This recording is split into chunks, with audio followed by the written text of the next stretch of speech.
നമസ്കാരം. മലയാളി വാർത്ത ഇൻസൈഡിലേക്ക് സ്വാഗതം. ഒരു വശത്ത് പ്രകൃതിയുടെ വെല്ലുവിളി, മറുവശത്ത് പ്രതിപക്ഷത്തിൻ്റെ വെല്ലുവിളി. ഇതിനിടയിൽ വി.ഡി. സതീശൻ ഒറ്റയ്ക്കാണ്. ഹെലികോപ്റ്റർ യാത്രയും വിരുന്നുമടക്കമുള്ള ആക്രമണങ്ങളാണ് സതീശന് നേരിടേണ്ടി വന്നത്. മുഖ്യമന്ത്രിയെ അതിശക്തമായി പ്രതിപക്ഷം ഉന്നം വയ്ക്കുന്നു. എന്നാൽ തങ്ങളുടെ മുഖ്യമന്ത്രിയെ പ്രതിരോധിക്കാതെ കോൺഗ്രസ് പാർട്ടി നിസ്സംഗതയോടെ നോക്കി നിൽക്കുന്ന വിചിത്ര കാഴ്ചയാണ് കേരളം കാണുന്നത്.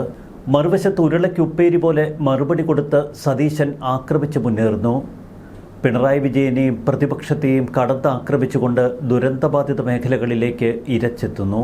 കേരളത്തിലെ ഭരണമാറ്റത്തിന് ശേഷം വി.ഡി. സതീശൻ സർക്കാർ അധികാരമേറ്റ് 3 മാസം.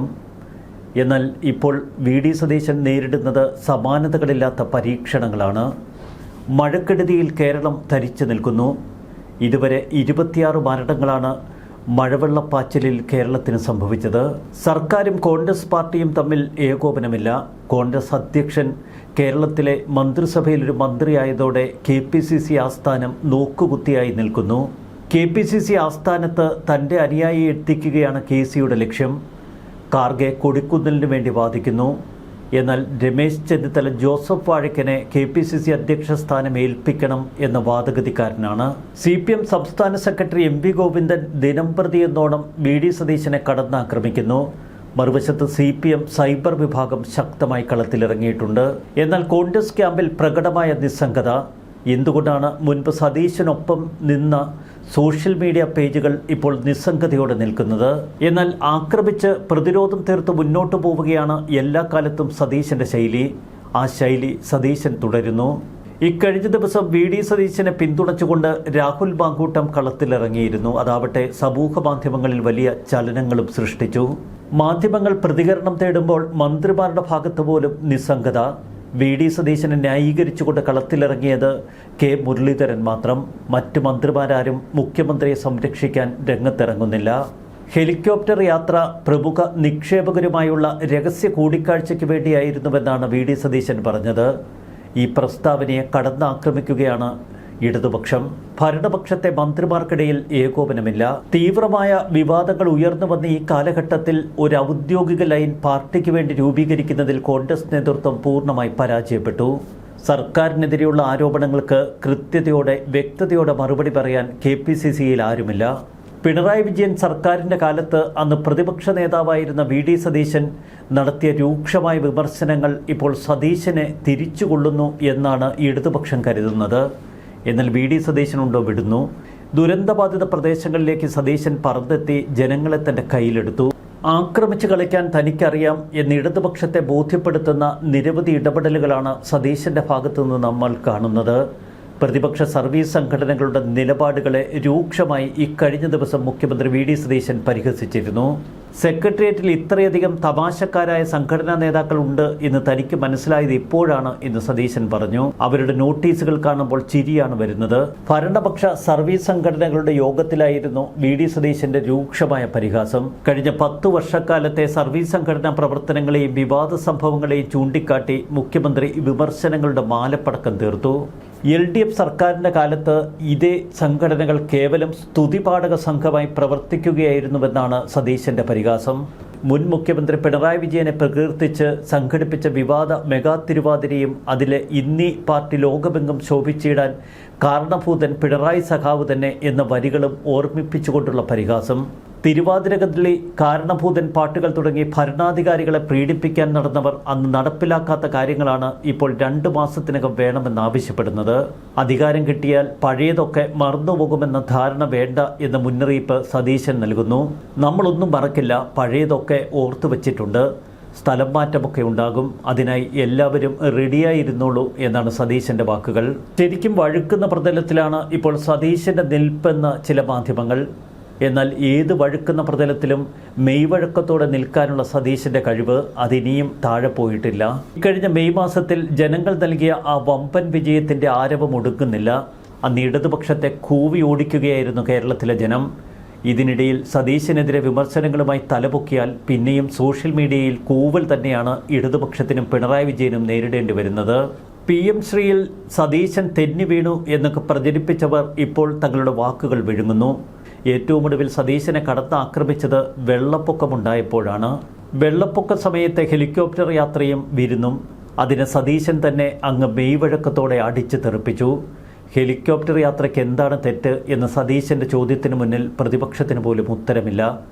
പിന്നെ ഉച്ചയ്ക്ക് ഭക്ഷണം കഴിക്കണ്ടേ എന്ന മുഖ്യമന്ത്രിയുടെ ഒരു പതിവ് ചോദ്യം. ഒരു വശത്ത് ദുരന്ത മേഖലകളിലെത്തി ജനങ്ങളുമായി നേരിട്ട് സംവദിക്കും, മറുവശത്ത് ശക്തമായ പ്രഖ്യാപനങ്ങൾ. പ്രതിപക്ഷത്തെയും പിണറായി വിജയനെയും കടന്നാക്രമിക്കും. സതീശൻ്റെ ശൈലി വേറിട്ടത് തന്നെ. സതീശനെ അതുകൊണ്ട് പെട്ടെന്ന് തള്ളി താഴെ ഇറക്കുക അത്ര എളുപ്പമല്ല എന്ന് പിണറായി വിജയനും ബോധ്യമായി. കേരളത്തിന് ദുരന്തമായി മാറിയ പ്രളയസമാന സാഹചര്യം. ഈ മാസം 5-ാം തീയതി മുതൽ 8-ാം തീയതി വരെ അതിതീവ്ര മഴയ്ക്ക് സാധ്യതയുണ്ട് എന്ന് കേന്ദ്ര കാലാവസ്ഥ മുന്നറിയിപ്പ്. ഇത്തരം മുന്നറിയിപ്പുകൾക്ക് മുന്നിൽ ശക്തമായി നിൽക്കുന്ന ഒരു ഭരണാധികാരി. പ്രളയ സാധ്യത കുറയ്ക്കാൻ സംസ്ഥാനത്തെ എല്ലാ നദികളിലും സമഗ്രമായ ലാൻഡ് ഓഡിറ്റിംഗ് നടത്തുമെന്ന് ഇന്നലെ മുഖ്യമന്ത്രി പറഞ്ഞു. മന്ത്രിസഭാ യോഗത്തിന് ശേഷം സംസാരിക്കുമ്പോഴായിരുന്നു സതീശൻ വളരെ വ്യക്തതയോടെ നടപ്പിലാക്കാൻ ഉദ്ദേശിക്കുന്ന ചില കാര്യങ്ങൾ വ്യക്തമാക്കിയത്. പുഴയിലെ കയ്യേറ്റങ്ങൾ കണ്ടെത്തും, സ്വാഭാവിക ഒഴുക്ക് തടസ്സപ്പെടുത്തി മണ്ണിട്ട് നികത്തിയ ഇടങ്ങൾ തിരിച്ചറിയും, വേമ്പനാട് കായൽ ഡ്രെഡ്ജ് ചെയ്യും, പമ്പയിലും വ്യാപകമായ പ്രവർത്തനങ്ങൾ നടത്തും, ഡാം മാനേജ്മെൻറ്റിന് ആധുനിക സംവിധാനം ഏർപ്പെടുത്തും, ഡാമിലേക്കും പുറത്തേക്കുമുള്ള വെള്ളമൊഴുക്ക്, വൃഷ്ടിപ്രദേശത്തെ മഴയുടെ സാധ്യത, നദീതടത്തിൽ വെള്ളത്തിൻ്റെ നില, മഴ സാധ്യത എന്നിവ ഉൾപ്പെടെ നിർമ്മിത ബുദ്ധിയുടെ സഹായത്തോടെ സർവ്വകാര്യങ്ങളും പഠിച്ചാവും പദ്ധതികൾ നടപ്പിലാക്കുക. ഓഖി ചുഴലിക്കാറ്റിന് ശേഷം അറബിക്കടലിൻ്റെ മാറ്റം ഉൾപ്പെടെ വിലയിരുത്തിയുള്ള നടപടികളെടുക്കും. ഈ മേഖലയിലെ വിദഗ്ധർ ഇതിന് തയ്യാറായി മുന്നോട്ട് വന്നിട്ടുണ്ട്. ബജറ്റിൽ പ്രഖ്യാപിച്ചതുപോലെ ഇന്ത്യക്ക് മാതൃകയായ തരത്തിൽ ദുരന്ത നിവാരണ പദ്ധതി നടപ്പിലാക്കും. കാലാവസ്ഥാ പ്രവചനത്തിനായി ലോകത്തുള്ള ഏറ്റവും അത്യാധുനിക സങ്കേതങ്ങൾ ഉപയോഗിക്കും. അലേർട്ട് സംവിധാനങ്ങൾ മെച്ചപ്പെടുത്തും. ദുരന്ത സാധ്യത ഒഴിവാക്കാൻ പ്രളയ സാധ്യതയുള്ള പ്രദേശങ്ങളുടെ ഫ്ലഡ് മാപ്പിംഗ് നടത്തും. ഇതിൻ്റെ ഭാഗമായി ഡാമുകളിലെയും നദികളിലെയും മണലും ചെളിയും മാറ്റും. മഴ മാറിയാൽ തൊട്ടു പിന്നാലെ റവന്യൂ വകുപ്പും ജലസേചന വകുപ്പും ചേർന്നാവും ഇവ നടപ്പിലാക്കുക. ഇത്തരം നടപടികളിലൂടെ പ്രളയവുമായി ബന്ധപ്പെട്ട 50% പ്രശ്നങ്ങൾക്ക് പരിഹാരമുണ്ടാക്കും എന്ന് മുഖ്യമന്ത്രിയുടെ വാക്കുകൾ. കാലവർഷക്കെടുതിയിൽ 462 ക്യാമ്പുകളിലായി 27,048 പേരാണ് ഇപ്പോഴുള്ളത്. 26 പേരുടെ മരണം ഔദ്യോഗികമായി സ്ഥിരീകരിച്ചു. 4 പേരെ കാണാനില്ല. 1882 ഹെക്ടറിൽ കൃഷിനാശം. വെള്ളപ്പൊക്ക ദുരന്തത്തിൽ ദുരിതമനുഭവിക്കുന്നവർക്കുള്ള ധനസഹായവും ഇന്നലെ മുഖ്യമന്ത്രി പ്രഖ്യാപിച്ചു.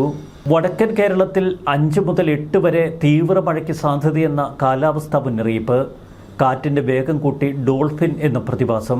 ഒരു കാര്യം വ്യക്തമാണ്, സതീശൻ ചില നിലപാടുകൾ ആവർത്തിക്കുന്നു. അത് രാഷ്ട്രീയവും ഭരണപരവുമാണ്.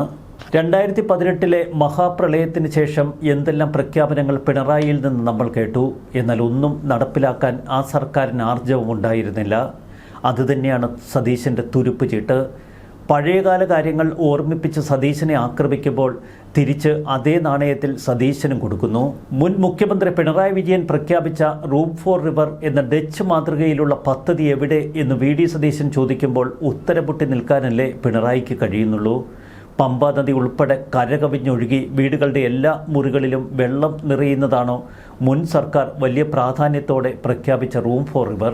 റാന്നിയിലും കുട്ടനാട്ടിലും ആറന്മുളയിലുമുള്ളവർ വലിയ കോപത്തിലാണ്. മുൻ സർക്കാരിനെ അവർ കുറ്റപ്പെടുത്തുന്നു. എന്നാൽ സതീശൻ ആർജവത്തോടെ അവർക്കിടയിലേക്ക് നടന്നു ചെന്ന് പറഞ്ഞു, ഞാനിതൊക്കെ പരിഹരിക്കും. 2018 മഹാപ്രളയത്തിന് തൊട്ടു പിന്നാലെ മുൻ മുഖ്യമന്ത്രി പിണറായി വിജയൻ നെതർലൻഡ്സിലെ വെള്ളക്കെട്ട് നിയന്ത്രണ മാതൃക പഠിക്കാൻ നേരിട്ട് അങ്ങോട്ടേക്ക് പോയി. എന്നിട്ട് കേരളത്തിൽ ഇത് നടപ്പിലാക്കുമെന്നൊരു പ്രഖ്യാപനവും. കൊഴിഞ്ഞുപോയത് 7 വർഷമാണ്. കേരളത്തിലൊരു മണ്ണാങ്കട്ടയും നടന്നില്ല. ഒരു പദ്ധതിയും ഇവിടുത്തെ രക്ഷയ്ക്കെത്തിയില്ല. 2 വകുപ്പുകൾ തമ്മിലുള്ള തർക്കമാണ് പദ്ധതി ഇപ്പോഴും കടലാസിൽ ഒതുങ്ങിക്കൂടാൻ കാരണമെന്ന് മുൻ സർക്കാരിൻ്റെ വിവിധ വക്താക്കൾ പറയുന്നു. ജലമൊഴുക്കാൻ തോടുകളും കനാലുകളും നിർമ്മിക്കുന്നതിന് കേരള എഞ്ചിനീയറിംഗ് റിസർച്ച് ഇൻസ്റ്റിറ്റ്യൂട്ടിൻ്റെ സഹായത്തോടെ സാധ്യത പഠനം നടത്താൻ ജലസേചന വകുപ്പ് എസ്റ്റിമേറ്റ് തയ്യാറാക്കിയെങ്കിലും പഠനം പോലും നടത്തിയില്ല. അന്ന് നെതർലൻഡ്സ് സന്ദർശിക്കാൻ സർക്കാരിൻ്റെ പ്രതിനിധികൾ ചെലവഴിച്ചത് 21 ലക്ഷം രൂപ. ചീഫ് സെക്രട്ടറി ടോം ജോസ് അടക്കമുള്ള വലിയ സംഘത്തെയാണ് നെതർലൻഡ്സിലെത്തിച്ചത്. എന്തെങ്കിലും പ്രയോജനമുണ്ടായോ? കുട്ടനാട്ടിലെ വെള്ളപ്പൊക്ക നിയന്ത്രണത്തിന്റെ ഭാഗമായി റീബിൽഡ് കേരളയിൽ ഉൾപ്പെടുത്തി റൂം ഫോർ റിവർ പദ്ധതി നടപ്പാക്കാൻ തീരുമാനിച്ചുവെന്ന് അന്നത്തെ മുഖ്യമന്ത്രിയായിരുന്ന പിണറായി വിജയൻ പ്രഖ്യാപിച്ചു. DPR തയ്യാറാക്കാൻ 4.5 കോടിയുടെ ഭരണാനുമതി നൽകി. ഈ തുകയിൽ നിന്ന് 1.38 കോടി രൂപ ഹൈഡ്രോ ഡൈനാമിക് പഠനത്തിന് ചെലവിടാൻ ഉത്തരവിട്ടു. എന്നാൽ IIT നൽകിയ ഈ റിപ്പോർട്ട് അംഗീകരിക്കാൻ ജലസേചന വകുപ്പ് തയ്യാറായില്ല. കുട്ടനാടിൻ്റെ ഭൗമശാസ്ത്ര പ്രത്യേകതകൾ നേരിട്ടറിയാതെ വെറുതെ വെട്ടിക്കൂട്ടി തയ്യാറാക്കിയ റിപ്പോർട്ടായിരുന്നു ഇതെന്നായിരുന്നു ജലസേചന വകുപ്പിൻ്റെ കണ്ടെത്തൽ. അവർ പറഞ്ഞ ശുപാർശകൾ നടപ്പിലാക്കിയാൽ പല സ്ഥലങ്ങളും വെള്ളത്തിനടിയിലാകുമെന്ന് ജലസേചന വകുപ്പ് തിരിച്ചറിഞ്ഞു. പ്രശ്നം കൂടുതൽ സങ്കീർണമാവുകയുള്ളൂ. പ്രളയജലം വീടുകളിലേക്ക് കയറാതെ ഒഴുകിപ്പോകാനുള്ള ഇടമൊരുക്കുക മാത്രമാണ് മുന്നിലുള്ള പോംവഴി. അതിനാവട്ടെ പ്രാദേശികമായി ബന്ധമുള്ള വിദഗ്ധർ പറയുന്ന കാര്യങ്ങൾ അങ്ങ് നടപ്പിലാക്കിയാൽ മാത്രം മതി. തോട്ടപ്പള്ളി സ്പിൽവേ, കായംകുളം കായൽ എന്നിവയിലൂടെ വെള്ളമൊഴുക്കിയാൽ കുട്ടനാട്ടിലെ പ്രളയം നിയന്ത്രിക്കാൻ കഴിയുമെന്ന് പണ്ടേ കേരളം തിരിച്ചറിഞ്ഞതാണ്. ഇതിൻ്റെ സാധ്യതകളൊക്കെ ആ മുരിക്കന് നന്നായി മനസ്സിലാക്കിയിരുന്നു. ഒടുവിൽ ഒന്നും ചെയ്യാനാവാതെ ഇറങ്ങിപ്പോയ പിണറായി വിജയൻ സർക്കാർ, അവർ VD സതീശൻ സർക്കാരിനെ കുറ്റം പറഞ്ഞാൽ ഇതൊക്കെ മനസ്സിലാക്കാനുള്ള കഴിവ് ജനങ്ങൾക്കുണ്ട്. അതുകൊണ്ട് കോൺഗ്രസ് പാർട്ടി സതീശൻ്റെ പ്രതിരോധത്തിനെത്തിയില്ല എങ്കിലും സതീശൻ ഒറ്റയ്ക്കങ്ങ് പറയും, ഒറ്റയ്ക്ക് പൊരുതും. പിണറായിക്കും പ്രതിപക്ഷത്തിനും കൊടുക്കേണ്ടത് കൊടുക്കും. ദുരിതാശ്വാസ ക്യാമ്പുകളിലെത്തി ജനങ്ങളെ ചേർത്ത് പിടിക്കും. അപാര വീരുത് തന്നെ. ന്യൂസ് ഡെസ്ക് മലയാളി വാർത്ത ഇൻസ്.